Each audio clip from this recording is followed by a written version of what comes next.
भगवान श्री राम 14 वर्ष के लिए लक्ष्मण और जानकी के साथ अयोध्या छोड़ करके चल पड़े। पूरी अयोध्या नगरी उदास हो गई है।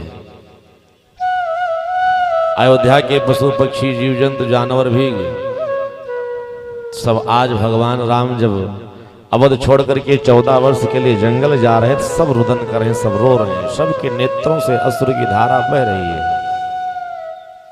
सुमंत्र जी रथ पर बैठा करके जब चले हैं तो पूरी अयोध्या के लोगों ने कहा कि जब राम ही अयोध्या में नहीं रहेंगे तो अयोध्या हमारे लिए निर्जन के समान है, वन के समान है, और जहां राम जी रहेंगे वही हमारे लिए अयोध्या है।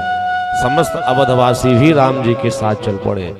भगवान को लगा पूरी अयोध्या पीछे पीछे चली आ रही है, छोटे छोटे बालकों से लेकर के वृद्ध तक। जहां 14 वर्ष तक राम जी जिस जंगल में रहेंगे उसी जंगल में राम जी के साथ हम भी रहेंगे।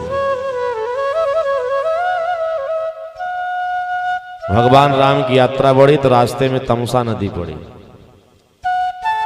रात्रि में भगवान ने वहीं रात्रि में विश्राम किया।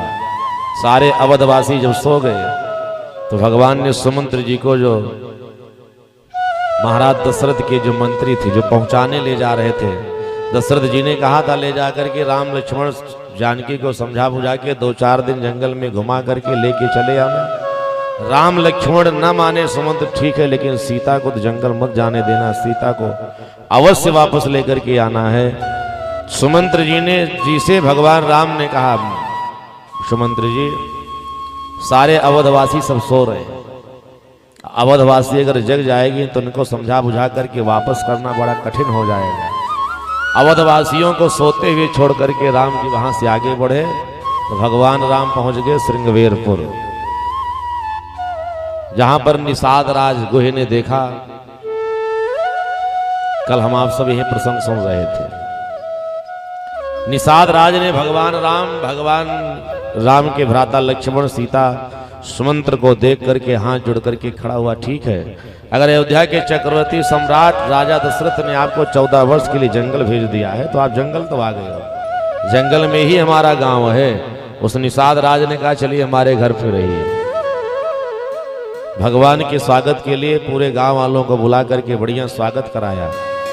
भगवान राम ने कहा देखो 14 वर्ष के लिए हमारा संकल्प है वन में रहना।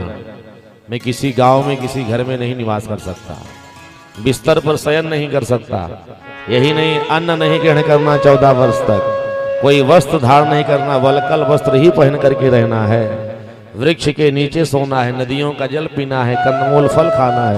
हम किसी गांव में तो रह ही नहीं सकते। अब अगर गांव में रहेंगे तो हमारे पिताजी के वचन अधूरे हो जाएंगे। निषाद राज सज्जनों आज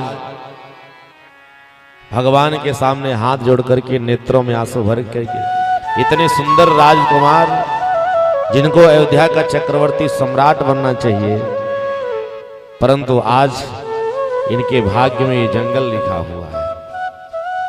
नेत्र में आंसू। उसने जाकर के जंगल में एक वृक्ष के नीचे जंगल से कुसा आदि इकट्ठा करके बढ़िया सुंदर कुश का बिस्तर लगा दिया। भगवान सीता जी के साथ वही कुश की साथरी पर लेट गए। लक्ष्मण जी पांव दबा रहे हैं, निषाद राज बगल में खड़े होकर के दृश्य देख रहा है। इतने बड़े चक्रवर्ती सम्राट के पुत्र जिनको स्वर्ण के सिंहासन पर बैठना चाहिए था, आज कुश के लगे हुए बिस्तर पर जंगल में लेटे हुए हैं। अपने मन में निषाद राज ने विचार किया कि आज भगवान राम लक्ष्मण सीता के साथ जो इतना कष्ट मिल रहा है ना, इसका सबका दोष अगर किसी को दिया जा सकता है तो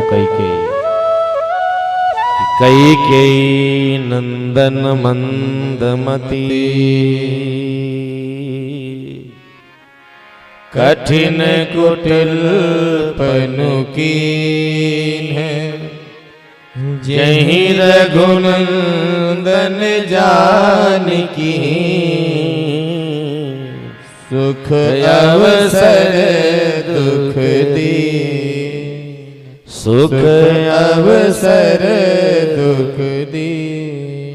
ये कैकेयी नंदनी यानी कैकेयी मंद बुद्धि है, इतनी दुष्ट स्वभाव की है ना, उसको ये भी नहीं पता था इतने सुंदर सुंदर राजकुमारों के जीवन में जब सुख मिलना था, राज सत्ता मिलनी थी, राज सिंहासन मिलना था, तो सुख को छीन करके इसने दुख दे दिया।